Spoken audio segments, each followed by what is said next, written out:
I stood behind my newly changed locks, listening to my daughter-in-law Crystal screaming threats outside my front door. She had just discovered her belongings stuffed into garbage bags on my porch after finding herself locked out of what she thought was now her house. My son Derek's voice joined hers, shouting that he would break down the door if I didn't open it immediately. Through my lace curtains, I watched him arrive with a crowbar, his face twisted with rage I had never seen before. But they had no idea what I had discovered 3 days ago when I found Derek's laptop open to bank records showing they had been stealing from my late husband's trust fund for 2 years while researching how to have me declared mentally incompetent. 3 months earlier, my world looked completely different. I was Abigail Morrison, recently widowed after 42 beautiful years of marriage to Harold, who had built a successful insurance brokerage from nothing. Our Victorian home in Westfield, Connecticut, worth $800,000, had always been filled with laughter and love. Harold's careful planning had left me with a trust fund worth $1.2 million, enough to live comfortably for the rest of my days. When Derek and Crystal offered to move in 6 months after Harold's funeral, I felt nothing but gratitude.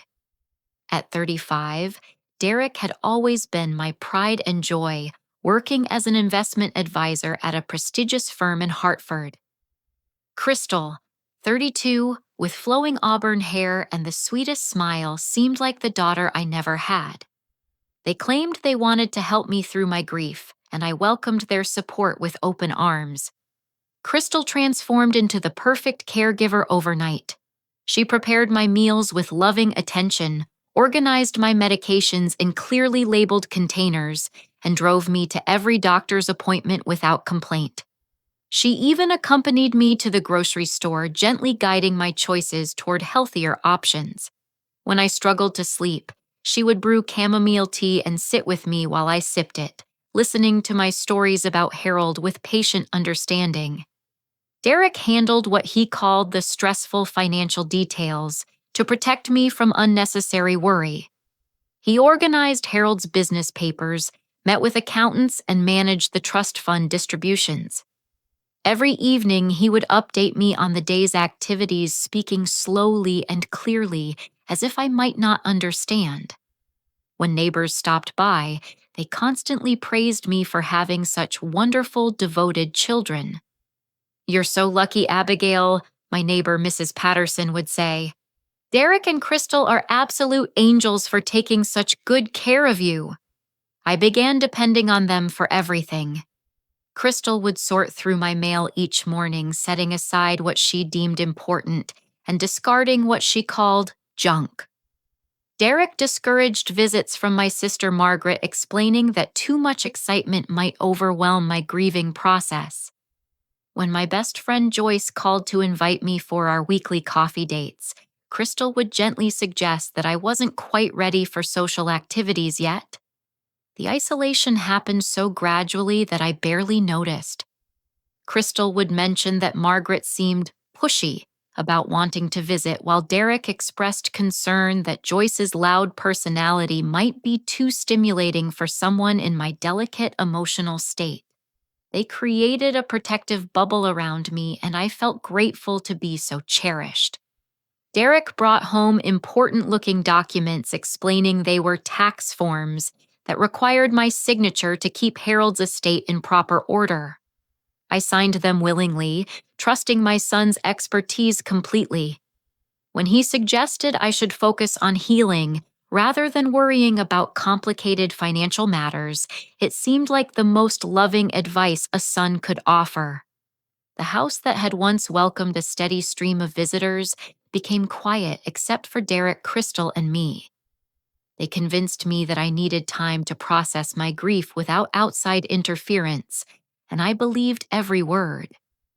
Looking back, I realize how perfectly they orchestrated my isolation, but at the time their concern felt like pure love.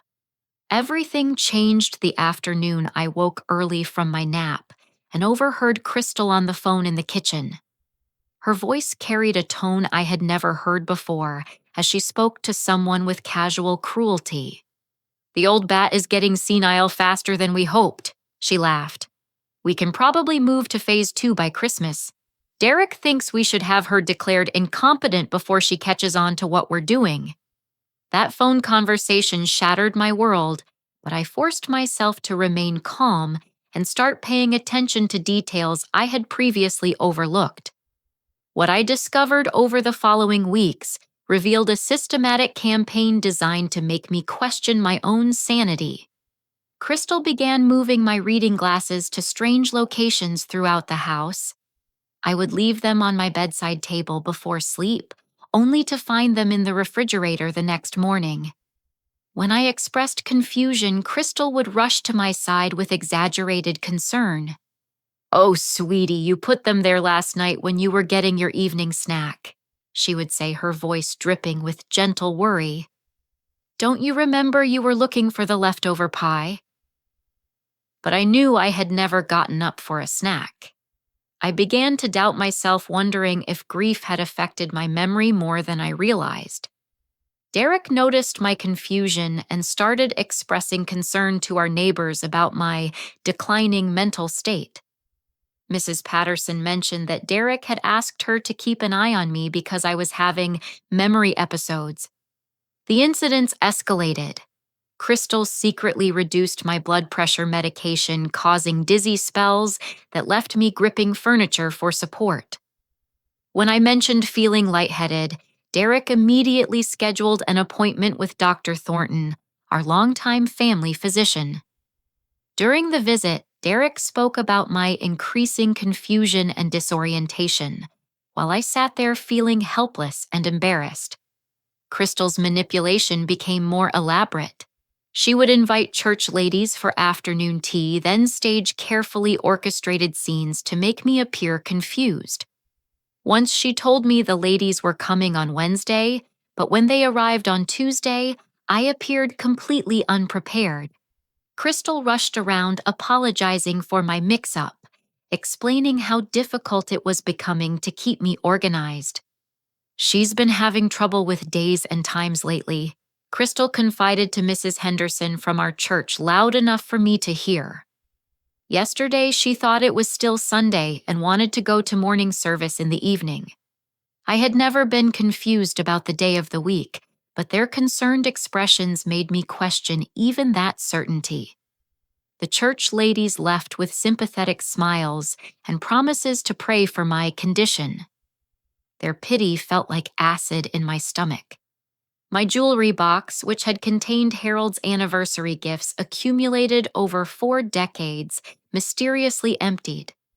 When I asked Derek about my missing sapphire earrings and pearl necklace, he claimed I had donated them to a church charity drive the previous month. "You said you wanted them to go to women who would appreciate them more than you could," he explained patiently. "We talked about it for over an hour, remember? You were very specific about wanting to help less fortunate ladies."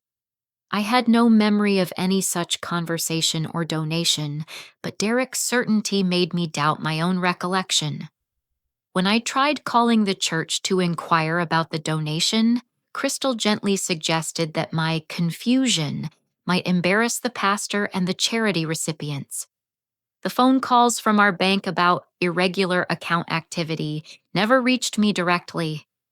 Derek intercepted every call, explaining to the bank representatives that I was going through a difficult adjustment period and he was handling my affairs temporarily.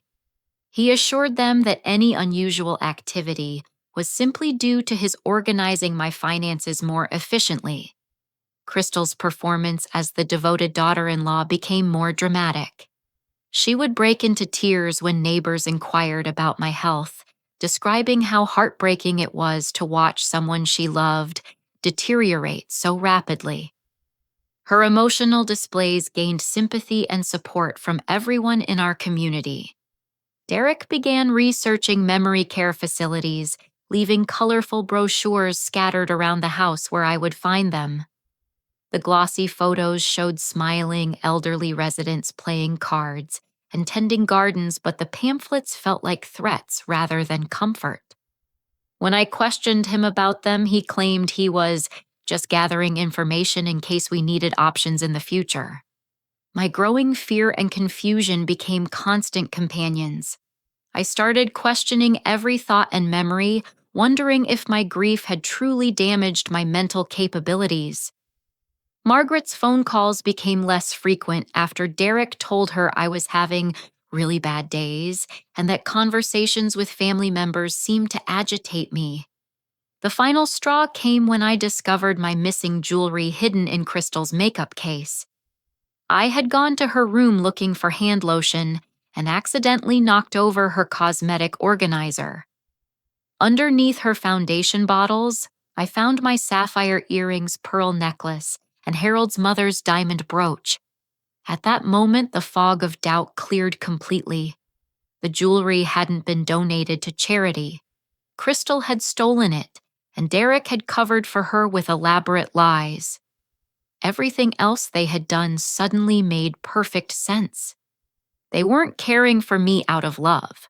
They were systematically destroying my confidence and credibility for some larger purpose I didn't yet understand. Once I realized the jewelry theft was real, I began investigating with the determination of a woman fighting for her life. What I uncovered over the next few days revealed a betrayal so profound that it changed me forever. I started pretending to nap while actually listening to Crystal's phone conversations from the hallway. Her true personality emerged during these calls, revealing a calculating woman who spoke about me with disgusting contempt. She would laugh with her sister Brandy about how easily I believed their lies. The stupid old lady signs whatever Derek puts in front of her. Crystal bragged during one call. She doesn't even read the papers anymore. Derek says we should have enough transferred within a few weeks to put the deposit down on that waterfront condo in Naples. When Crystal left for her nail appointment the following afternoon, I searched Derek's room with focused intensity. Hidden in his closet behind winter coats, I found a manila folder containing bank statements that made my blood run cold. Derek had opened multiple accounts in my name, without my knowledge transferring over $340,000 from Harold's trust fund into accounts I had never authorized. The forged signatures looked remarkably similar to my handwriting, but I recognized subtle differences that proved their fraudulent nature. Derek had been practicing my signature for months, perfecting his forgery skills on documents I thought were simple tax forms. Every paper I had signed in trust had actually been an authorization for him to access Harold's carefully protected assets. Crystal's real personality shone through in her recorded conversations with Brandy. They discussed their plans to purchase a luxury boat with my stolen money and take extended vacations to Europe once they gained complete control of my finances. Crystal described me as a pathetic old woman who's too grateful for attention to notice when people are robbing her blind. Derek's conversations with their lawyer revealed even more horrifying details. They were expediting a power of attorney process that would give Derek complete control over my life and finances. The lawyer advised them on the fastest methods to have me declared mentally incompetent, suggesting they document every instance of my supposed confusion and disorientation. During one late-night search of the kitchen, I discovered that Crystal had been putting mild sedatives in my evening chamomile tea. The pills hidden in a vitamin bottle explained my increasing drowsiness and the mental fog that had been growing stronger each week. They were literally drugging me to make me more compliant and confused. Derek's laptop revealed extensive research into legal procedures for declaring elderly parents mentally incompetent. He had bookmarked articles about signs of dementia, legal requirements for guardianship, and strategies for overriding an elderly person's financial decisions. His browser history showed searches for how to prove someone can't manage their own affairs and fastest way to get power of attorney over resistant parent. The email chains between Derek and Crystal revealed their timeline with chilling precision.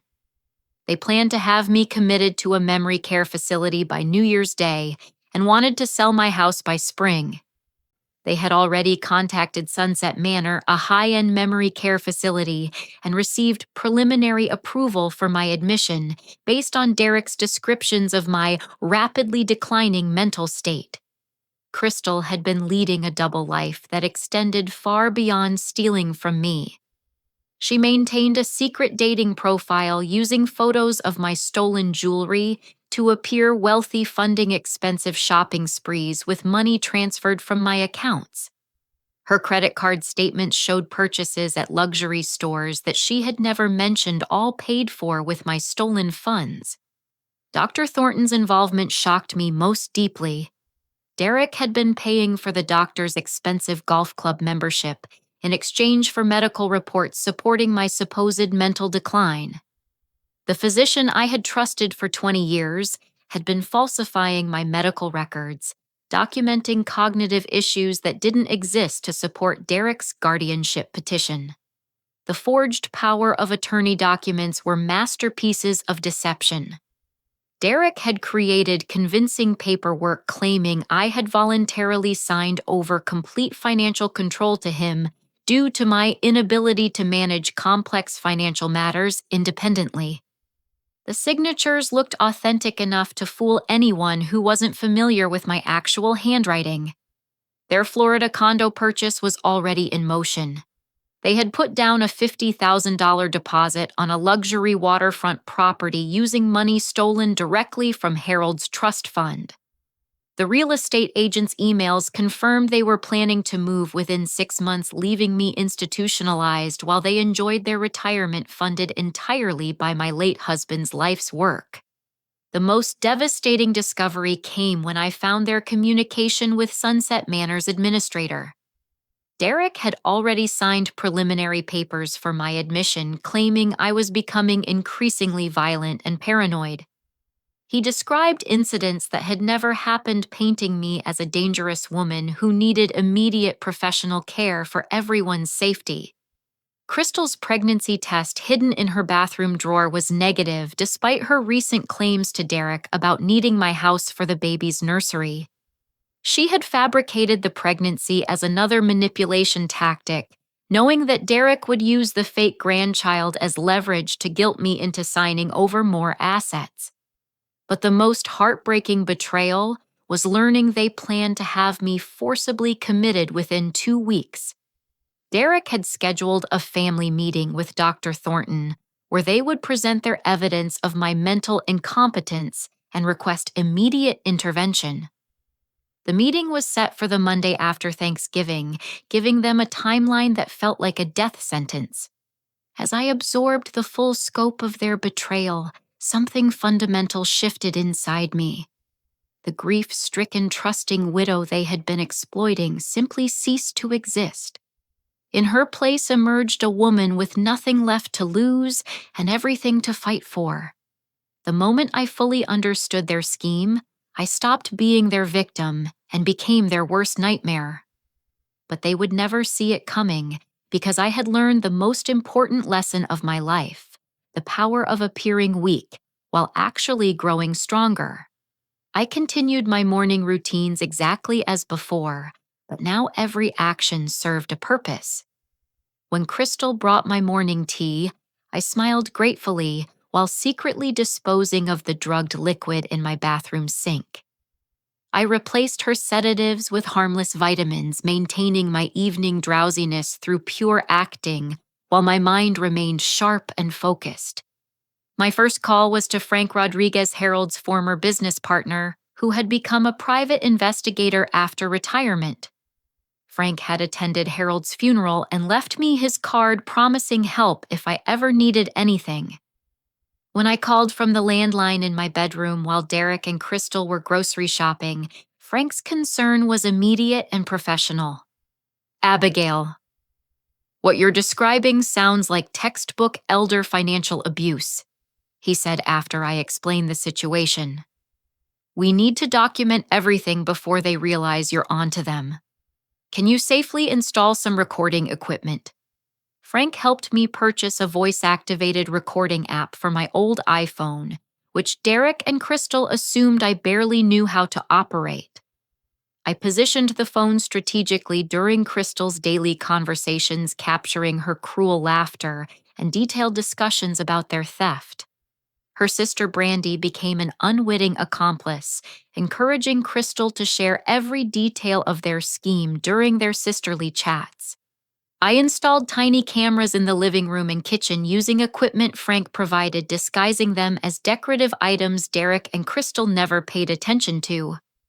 The recordings captured Derek accessing Harold's files when he thought I was sleeping, forging my signature on new documents, and discussing timeline adjustments with Crystal. My acting skills improved daily as I pretended the returned sedatives were still affecting me. I would stumble slightly when they expected confusion, forget simple words, when they needed me to appear incompetent and sign blank papers, while secretly keeping the originals they wanted. Every performance strengthened their confidence while providing me with more evidence of their crimes. Patricia Weinstock. Harold's original lawyer, who had been mysteriously excluded from recent proceedings, met me secretly at a coffee shop across town. Patricia's law firm had handled Harold's estate planning for decades, and she was shocked to learn about Derek's unauthorized activities. "These documents are completely fraudulent," Patricia confirmed after reviewing copies of Derek's paperwork. Harold specifically designed his trust to prevent exactly this kind of manipulation. Derek has no legal authority to access these funds or make decisions about your care. Together, we opened new bank accounts at a completely different financial institution using my maiden name Morrison Phillips to avoid detection. Patricia helped me understand the legal process for protecting my assets and building a case against Derek and Crystal. Every stolen dollar would be traced and recovered with penalties that would devastate them financially. Frank's investigation into Derek and Crystal's backgrounds revealed disturbing patterns. Crystal's previous marriage had ended amid elder abuse allegations involving her former husband's grandmother. The charges had been dropped due to insufficient evidence, but the pattern was unmistakable. Derek's gambling debts, hidden from everyone, including Crystal, provided the real motivation for their theft. He owed over $100,000 to various creditors who were becoming increasingly aggressive about collection. Dr. Thornton's corruption ran deeper than I had imagined. Frank discovered the physician had accepted bribes from 3 other families seeking to have elderly relatives declared incompetent. The medical board had been investigating reports about Dr. Thornton's suspicious diagnoses for months, but lacked concrete evidence to pursue charges. I began documenting every instance of their manipulation with scientific precision. My journal entries detailed each lie, every forged signature, and all of Crystal's staged confusion episodes. The recordings captured their casual cruelty and detailed planning, creating an irrefutable record of their criminal conspiracy. The hardest part was maintaining relationships with neighbors and church members, while they continued believing Derek and Crystal's lies about my mental decline. When Mrs. Patterson expressed concern about my episodes, I had to resist the urge to defend myself, knowing that any deviation from their expected narrative might alert them to my awareness. Crystal's fake pregnancy became another tool in my evidence collection. I photographed her negative pregnancy tests and documented her conversations with Derek about needing my house for the non-existent baby's future. Her medical appointments, which she claimed were prenatal visits, were actually sessions with a fertility specialist she was consulting for different reasons entirely. My secret meetings with Patricia occurred during my supposed nap times, or when Derek and Crystal believed I was having bad days and staying in my room. We developed a comprehensive legal strategy that would not only recover my stolen assets, but ensure Derek and Crystal faced serious criminal charges for their theft and fraud. Frank's surveillance confirmed that Derek was accessing my accounts from his office computer, transferring money during business hours when he should have been working on client portfolios. His employer, Hartwell Investment Services, would be shocked to learn their trusted advisor was embezzling from his own mother while potentially exposing the company to liability for his criminal activities. The evidence collection accelerated when I discovered Crystal was meeting secretly with a real estate agent about selling my house. She had been showing the property to potential buyers during my supposed doctor's appointments, telling them I was moving to assisted living due to dementia. The real estate agent's emails confirmed they were planning to list the property immediately after gaining legal control of my affairs. Crystal's recorded phone calls revealed that she had already spent over $60,000 of my stolen money on luxury items, vacations, and debt payments. Her credit card statements showed purchases at high-end boutiques, expensive restaurants, and a recent trip to Las Vegas that Derek knew nothing about. She was stealing from me while simultaneously deceiving him about her spending habits. The timeline for their plan became crystal clear through their careless conversations. The Monday after Thanksgiving, Dr. Thornton would declare me mentally incompetent during a family meeting Derek had scheduled. By Christmas, they expected to have complete control of my finances and decision-making authority. New Year's Day was their target date for my forced commitment to Sunset Manor. But they had made one crucial mistake in their calculations. They assumed I would remain the grief-stricken, trusting widow they had been manipulating for months. Instead, I had become something they never expected, a strategist with nothing left to lose and every reason to destroy them completely. Their fake concern and loving care now felt like poison, but I smiled and accepted their attention while planning their total destruction. Every kind word they spoke was another nail in their own coffins, and I was hammering them in with perfect precision. The Monday before Thanksgiving, while Derek and Crystal attended what they believed was a baby shower for Crystal's fake pregnancy, I executed the first phase of my counterattack with military precision. They had no idea the shower was actually a cover story Crystal used to meet with her sister Brandy for a shopping spree funded by my stolen money. Patricia and Frank had spent weeks preparing for this moment. While Derek and Crystal celebrated their imagined victory over their stupid old lady, I was systematically dismantling everything they had built through their lies and theft. Frank's team of financial experts worked with Patricia to transfer all my legitimate assets into protected accounts that Derek could never access, no matter what fraudulent documents he possessed. I spent the morning placing every item Derek and Crystal owned into heavy-duty garbage bags, carefully avoiding anything that actually belonged to me or had been purchased with my legitimate funds. Their clothes, personal electronics, Crystal's stolen jewelry purchases, and Derek's expensive golf equipment all went into black bags that I arranged neatly on my front porch. I attached a simple note written in my finest handwriting: "Thieves are not welcome in my home. Find somewhere else to live." The locksmith recommended by Frank and sworn to discretion changed every lock on the house, while I supervised from my living room window. The deadbolts, window locks, and even my mailbox received new hardware that would keep Derek and Crystal permanently outside the home they had planned to steal from me. But the real devastation was happening simultaneously across town in offices and institutions throughout our community. Patricia had spent days preparing comprehensive evidence packages that would arrive at precisely the same moment Derek and Crystal discovered their homelessness. The timing was crucial for maximum psychological impact and legal effectiveness.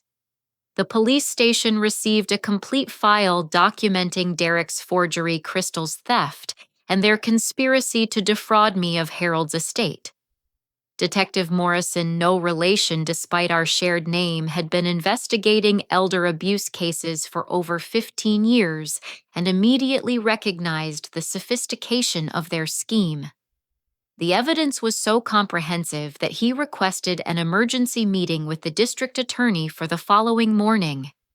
The FBI's Financial Crimes Unit received their package during Monday afternoon briefings when federal agents were planning their weekly case reviews. Derek's interstate transfers of stolen funds and his use of fraudulent banking documents elevated their crimes to federal jurisdiction. Agent Sarah Chen, who specialized in elder financial abuse, marked the case as high priority due to the clear evidence and ongoing nature of the fraud. Dr. Thornton's medical license faced immediate suspension when the state medical board received recordings of his conversations about falsifying my medical records in exchange for golf club memberships. The board had been building a case against him for months, and my evidence provided the final pieces they needed to file criminal charges for medical fraud and elder abuse. Derek's employer, Hartwell Investment Services, received their evidence package during a Monday morning board meeting.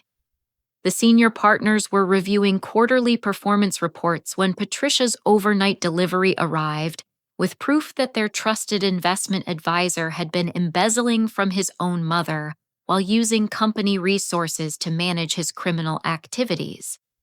The firm's reputation depended on immediate and decisive action. Our local newspaper, the Westfield Chronicle, received an exclusive story about financial elder abuse in our prestigious suburb. The reporter Janet Wells had been investigating elder abuse patterns in affluent communities and immediately recognized the broader implications of Derek and Crystal's scheme. She began making calls to verify the story while preparing an expose that would shock our entire town. Margaret and Joyce learned the truth about why they had been kept away from me through carefully crafted phone calls that Patricia helped me plan. Their fury at being manipulated was exactly what I needed to fuel their testimony against Derek and Crystal. Margaret's voice shook with rage when she realized how Derek had lied about my mental state to isolate me from family support. "I knew something felt wrong," Margaret said during our emotional reunion. "Derek always had excuses for why I couldn't visit, but I should have pushed harder. I should have trusted my instincts about that woman." Joyce's reaction was even more intense. As a retired social worker, she had seen elder abuse countless times and was furious with herself for not recognizing the signs.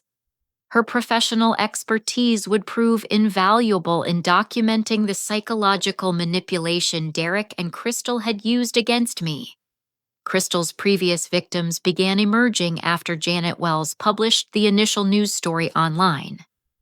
3 elderly women from Crystal's former town contacted the police with remarkably similar stories of manipulation, gaslighting, and financial theft. Crystal's pattern of targeting vulnerable widows was becoming impossible to deny. Derek's gambling debts created another avenue for justice when Frank contacted his creditors with information about the stolen money Derek had been using to make payments. The creditors were furious to learn their collections had been funded by elder abuse, and several threatened to file their own criminal complaints against Derek for fraud. Crystal's fake pregnancy fell apart when I mailed copies of her negative pregnancy test to Derek's office, along with documentation of her lies about needing my house for a non-existent grandchild. The receptionist who opened the mail immediately brought it to Derek's supervisor, adding another layer to his professional humiliation. The evidence package sent to our church congregation included recordings of Crystal's cruel laughter about deceiving the stupid old lady and her casual discussions about stealing from a grieving widow. Pastor Williams called an emergency deacon meeting for Tuesday evening to discuss how the church should respond to such a profound betrayal of Christian values within their community. Derek's discovery that every account he thought he controlled had been frozen by federal investigators would come at the worst possible moment. He had scheduled automatic payments for his gambling debts and personal expenses, expecting my money to cover everything indefinitely. The payment failures would trigger immediate collection actions from creditors who had no patience for excuses. As 4 o'clock approached and Derek and Crystal would be returning from their fictional baby shower, I positioned myself in my favorite armchair with a clear view of the front porch. Frank had stationed himself across the street to document their reactions and ensure my safety if they became violent. Patricia waited by her phone for any legal emergencies that might arise. The sound of Derek's BMW pulling into the driveway triggered a surge of satisfaction I had never experienced before. They were about to discover that their stupid old lady had outplayed them completely. Every lie they had told, every dollar they had stolen, and every moment they had spent planning my destruction was about to become the foundation of their own ruin. Through my window, I watched Crystal's face change from confusion to horror as she saw their belongings in garbage bags. Her scream of rage echoed through the neighborhood as she realized she could no longer get into the house she had considered already hers.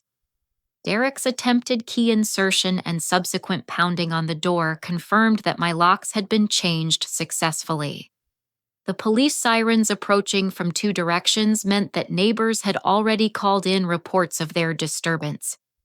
Detective Morrison was making excellent time from the station, and the responding officers had been briefed about the situation. Derek and Crystal's day of reckoning had arrived with perfect timing and devastating completeness. The police sirens grew louder as Derek raised the crowbar above his head, his face twisted with a rage I had never seen from my own son. Through my window, I watched Detective Morrison's unmarked car pull up, just as Derek swung the crowbar toward my front door. 2 uniformed officers flanked him immediately, shouting commands that echoed through our quiet neighborhood. "Drop the weapon and step back from the door." Derek's confusion was perfect as he looked around wildly, trying to understand why police had arrived so quickly. Crystal's screaming stopped abruptly as she saw the officers, her face draining of color as reality began to penetrate her fury. They had expected to terrorize a helpless old woman, but instead faced armed law enforcement officers who clearly understood the situation. "Okay, sir, drop the crowbar now and place your hands behind your head." Detective Morrison commanded, his weapon drawn, but held low. "Mrs. Morrison, please step away from the residence and keep your hands visible." Derek's attempt to explain himself only made things worse. "This is my mother's house," he protested, still holding the crowbar. "She's having mental problems and locked herself inside. We're just trying to help her." Detective Morrison had heard similar lies countless times during his career investigating elder abuse. "Sir, for the final time, drop the weapon immediately or you will be tasered." The crowbar clattered to my porch as Derek finally realized the seriousness of his situation. Crystal's makeup ran down her face in dark streams as she sobbed, trying to maintain her innocent act, even while surrounded by police officers who had already reviewed comprehensive evidence of her crimes. "There's been a mistake," Crystal pleaded with the officers. "We live here. We take care of Derek's mother because she has dementia. She gets confused and locks us out sometimes." Detective Morrison's smile was cold and professional. "Ma'am, we've been investigating your activities for several days. We have recordings of you discussing how you've been stealing from Mrs. Morrison and planning to have her falsely committed. You can stop lying now."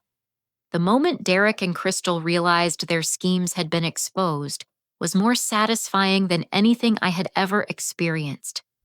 Derek's face went through several expressions as he processed the implications: confusion, fear, denial, and finally desperate calculation as he tried to figure out how much the police actually knew. Crystal's breakdown was immediate and complete. She collapsed onto my porch steps, wailing about how they had only been trying to help me and that any misunderstandings could be easily explained. Her performance might have worked on someone who hadn't heard her recorded conversations about what a stupid old lady I was. Derek's employer crisis was already unfolding downtown at Hartwell Investment Services. Frank had timed the evidence delivery perfectly to arrive during the firm's Monday afternoon partner meeting. Senior partner Richard Hartwell was reading Patricia's cover letter aloud to the board when Derek's BMW was being surrounded by police in my driveway. "Gentlemen," Mr. Hartwell announced to the stunned board members, "we have a situation that requires immediate action. Derek Morrison has been using our company resources to embezzle funds from his elderly mother while falsifying documents and planning to have her unlawfully committed. The board's unanimous decision to terminate Derek's employment effective immediately was followed by their vote to file criminal charges for any client accounts he may have compromised." Their corporate attorney was already preparing a statement distancing the firm from Derek's actions and cooperating fully with law enforcement investigations. Dr. Thornton's medical practice was collapsing simultaneously across town. The state medical board had moved swiftly after receiving my evidence suspending his license pending criminal investigation. His office manager was fielding angry calls from patients who had read the breaking news story about his falsified medical records and bribery scheme. "Dr. Thornton is unavailable for comment," his receptionist repeated to caller after caller, but the damage was irreversible. 3 other elderly patients had already contacted attorneys about suspicious diagnoses that Dr. Thornton had used to support questionable guardianship proceedings for their families. Crystal's boutique employer Elegant Expressions terminated her employment before she was even arrested. The store manager had received multiple customer complaints about missing jewelry and suspicious returns that suddenly made perfect sense. Crystal's employee discount purchases funded by my stolen money would need to be investigated as potential additional theft. The federal investigation was expanding rapidly as FBI agent Sarah Chen reviewed the evidence package. Derek's interstate transfers of stolen funds triggered federal wire fraud charges, while his sophisticated forgery scheme qualified for identity theft and elder abuse prosecutions. Agent Chen had already contacted prosecutors in 3 jurisdictions where Derek and Crystal had previously lived. Derek's children from his first marriage learned about their father's crimes through the emergency news alert that the Westfield Chronicle published online. His daughter Emma called the police station directly asking to provide testimony about Derek's previous financial irregularities that she had noticed but never reported. "My father borrowed money from my college fund 2 years ago," Emma told Detective Morrison during their phone interview. "He promised to pay it back, but now I understand where he really got the money to repay me. He was stealing from his own mother." Crystal's extended family was reacting with shame and horror as news of her crimes spread through their social media networks. Her sister Brandy, who had unknowingly become an accomplice by encouraging Crystal's bragging about the theft, was cooperating fully with investigators and providing additional recorded conversations she had saved on her phone. The church congregation's reaction was swift and decisive. Pastor Williams announced during Tuesday evening's emergency deacon meeting that Derek and Crystal's membership was being revoked immediately. The congregation voted unanimously to ban them from church property and to donate funds toward elder abuse prevention programs in my honor. Derek's gambling creditors were pursuing him aggressively now that they knew their payments had been funded by stolen money. His bookmaker Joey Torino filed a police report claiming Derek had defrauded him by using embezzled funds to pay gambling debts. Joey wanted his money back, and Derek prosecuted for involving him unknowingly in elder abuse. Crystal's fake pregnancy scandal provided tabloid-worthy details that the local media covered extensively. Her lies about needing my house for a non-existent grandchild showed a level of manipulation that shocked even experienced elder abuse investigators. The negative pregnancy tests I had mailed to Derek's office became evidence of her fraudulent claims. Derek's discovery that his bank accounts were frozen came at the worst possible moment. His automatic mortgage payment bounced, triggering late fees and a foreclosure warning from his lender. His credit cards were suspended due to the federal investigation, leaving him unable to access any funds for legal representation or basic living expenses. Crystal's previous elder abuse victims were finding courage to come forward as news coverage spread. Detective Morrison's phone was ringing constantly with calls from elderly people who had been targeted by similar schemes in other towns where Crystal had lived. The pattern was becoming undeniable, and prosecutors were considering additional charges that could send Crystal to prison for decades. The social destruction was as complete as the legal consequences. Derek and Crystal's neighbors were calling police to report suspicious activities they had previously overlooked. Their former friends were publicly distancing themselves from the scandal, and their social media accounts were flooded with angry messages from people who felt betrayed by their deception. Margaret and Joyce arrived at my house while Derek and Crystal were being processed at the police station. My sister's tears of relief and Joyce's professional anger at the manipulation created an emotional reunion that felt like reclaiming my stolen identity. They had brought reinforcements in the form of our cousin Robert, a criminal defense attorney who was eager to ensure Derek and Crystal faced maximum consequences. Abigail, what they did to you is exactly why I specialized in elder abuse prosecution before I went into private practice, Robert explained as we sat in my living room. We're going to make sure they not only pay for what they stole, but face serious prison time for the psychological torture they put you through. Derek's realization that his law school classmate, Assistant District Attorney Michael Kowalski, was handling the prosecution personally added another layer to his humiliation. Michael had already reviewed the evidence and was preparing to seek the maximum possible sentences for both Derek and Crystal under state and federal elder abuse statutes. By evening, Derek and Crystal's complete destruction was the lead story on every local news station. Their mugshots appeared on television screens throughout our community, forever marking them as the son and daughter-in-law who had betrayed a grieving widow's trust in the most despicable way possible. As night fell over, Westfield, Derek, and Crystal sat in separate jail cells, unable to make bail due to the flight risk their Florida condo purchase represented. Their dreams of retirement funded by my stolen money had become a nightmare of criminal prosecution, social disgrace, and financial ruin that would follow them for the rest of their lives. 6 months later, I stood in the federal courthouse watching Derek receive his sentence of 8 years in federal prison for elder financial abuse, wire fraud, and conspiracy. His orange jumpsuit was a stark contrast to the expensive suits he used to wear to his investment firm, and his hollow expression showed a man who had lost everything through his own greed and cruelty. Crystal's sentencing had taken place the week before, resulting in 5 years in federal prison, plus restitution payments that would continue long after her release.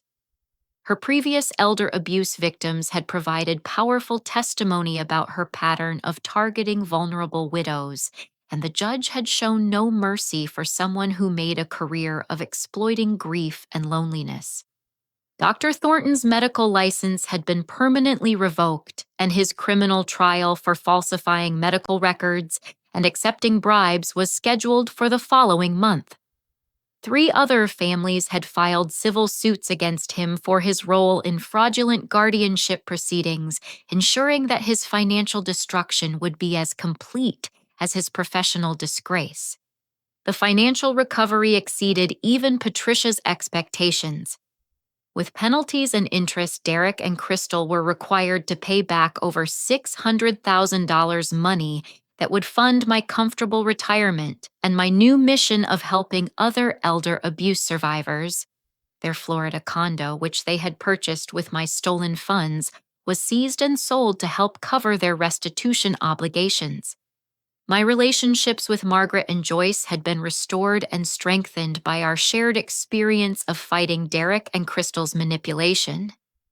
We now met weekly for coffee dates that had been interrupted for so many months, and their protective presence in my life served as insurance against future predators who might target elderly widows.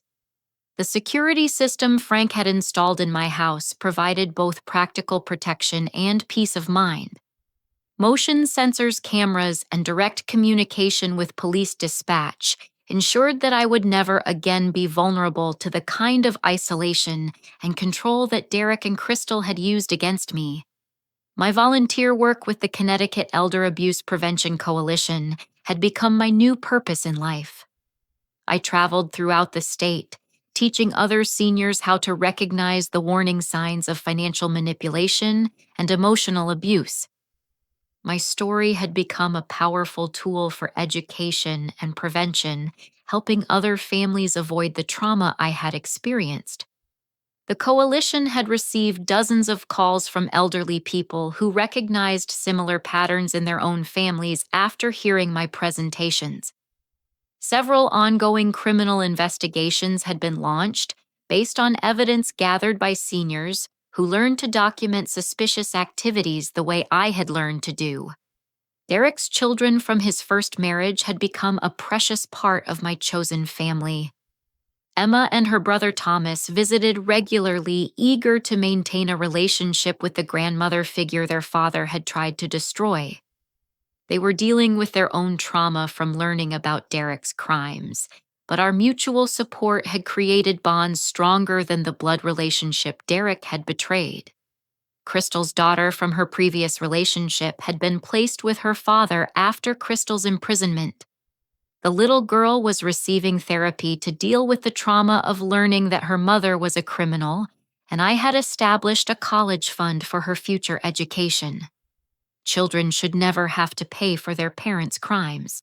The legal reforms that resulted from my case had created stronger protections for elderly people throughout Connecticut. The Derek Morrison Elder Protection Act, named after my case, required additional oversight for financial advisors who managed elderly clients' accounts and created harsher penalties for medical professionals who falsified records to support fraudulent guardianship proceedings. Dr. Patricia Weinstock had become my closest advisor and friend, helping me navigate the complex legal and financial decisions that came with recovering from elder abuse. Her law firm now specialized in elder protection services, and my case had provided them with expertise that helped dozens of other families fight similar crimes. The house that Derek and Crystal had planned to steal had been renovated with my recovered funds, creating a sanctuary that reflected my new strength and independence. Harold's office had been converted into a resource center where I worked on coalition materials and met with other abuse survivors who needed support and guidance. My book, The Grandmother Who Fought Back: A Survivor's Guide to Elder Abuse, was being published by a national publisher who specialized in advocacy literature. The advance payment was being donated to elder abuse prevention programs, ensuring that my experience would help protect other families from suffering similar betrayals. Church members who had been fooled by Derek and Crystal's performances had approached me with apologies and offers of support. Our congregation had implemented new policies for recognizing and reporting suspected elder abuse, and Pastor Williams frequently referenced my story during sermons about protecting the vulnerable members of our community. The neighborhood that had once pitied me for my supposed mental decline now celebrated my courage and intelligence in exposing Derek and Crystal's crimes. Mrs. Patterson, who had unknowingly helped spread their lies about my condition, had become one of my strongest advocates and frequently accompanied me to coalition speaking events. Frank Rodriguez had expanded his private investigation practice to focus exclusively on elder abuse cases using the techniques we had developed during my case to help other families gather evidence against predatory relatives and caregivers. His success rate was remarkable, and prosecutors throughout the state were calling him for assistance with their investigations. The emotional healing had been as important as the legal victories. Therapy sessions with Dr. Elizabeth Warren, a specialist in elder abuse recovery, had helped me process the trauma of being betrayed by people I loved and trusted. Learning to set boundaries and trust my instincts again had been essential parts of rebuilding my confidence and independence. Margaret's guilt about not recognizing the abuse sooner had been addressed through family therapy sessions that helped us understand how sophisticated manipulation techniques can fool even loving relatives who want to help. Our relationship was now stronger because we had learned to communicate more directly about concerns and observations. Joyce's professional experience as a social worker had been invaluable in helping me understand the psychological techniques Derek and Crystal had used against me. Her expertise had helped me recognize that their manipulation was systematic and professional, not a reflection of my own gullibility or weakness. The financial security that Harold had worked so hard to provide had been restored and protected through trust structures that prevented future abuse. Patricia had created multiple safeguards that required independent oversight for any major financial decisions, ensuring that I could never again be victimized by someone pretending to help me. My daily routine now included activities that celebrated my independence and intelligence rather than hiding them. I managed my own finances, drove myself to appointments, and made decisions based on my own judgment, rather than someone else's supposed expertise. The fog of manipulation had been replaced by clarity and confidence. The life lesson that emerged from my experience was profound and clear. True family protects and cherishes, while anyone who exploits your love and trust doesn't deserve your loyalty. Setting boundaries and protecting yourself from manipulation isn't selfish. It's essential for maintaining the dignity and independence that every person deserves, regardless of their age. The transformation from victim to advocate had given my life new meaning and purpose. Every elderly person I helped recognize manipulation tactics, every family I assisted in gathering evidence, and every criminal conviction that resulted from my advocacy work represented a victory over the kind of evil that Derek and Crystal had brought into my life. As I sat in my renovated living room surrounded by photos of my chosen family and letters from people I had helped, I reflected on how Harold would be proud of the strength I had found in fighting for justice. His love and hard work had created the foundation for my security, but my own courage and determination had protected it from those who would have destroyed everything we built together. The evening news was reporting another elder abuse conviction in a neighboring town, where an elderly man had used techniques I had taught him to expose his son's financial theft. Detective Morrison was quoted in the story crediting my educational efforts with helping solve multiple cases throughout the region. My phone rang with another call from the coalition asking me to speak at a conference in Hartford next week about recognizing financial manipulation. Each speaking engagement reminded me that my survival and victory over Derek and Crystal's betrayal had become a source of hope and strength for other elderly people who refused to be victims. The woman who had once signed papers without reading them because she trusted her son's love had become someone who carefully reviewed every document and questioned every financial recommendation. The transformation was complete, and the future was bright with possibilities for helping others find the same strength and justice I had discovered. Looking toward tomorrow, I knew that Harold's legacy lived on not just in the money he had left me, but in the courage I had found to protect it and use it for good. Derek and Crystal had tried to destroy a grieving widow, but instead they had created an advocate whose work would protect countless other families from experiencing the same betrayal. Have you ever trusted someone so completely that you ignored warning signs that something was wrong? The manipulation techniques that Derek and Crystal used against me are more common than most people realize, and recognizing them early can save you or someone you love from devastating financial and emotional abuse. I want to thank everyone who has listened to my story and found strength in it to protect themselves or help others. Your comments, like subscriptions and shares, help spread awareness about elder abuse and give other survivors the courage to fight back against those who would exploit their trust and love. If my experience has taught you something valuable about setting boundaries or recognizing manipulation, please share this story with someone who might benefit from hearing it.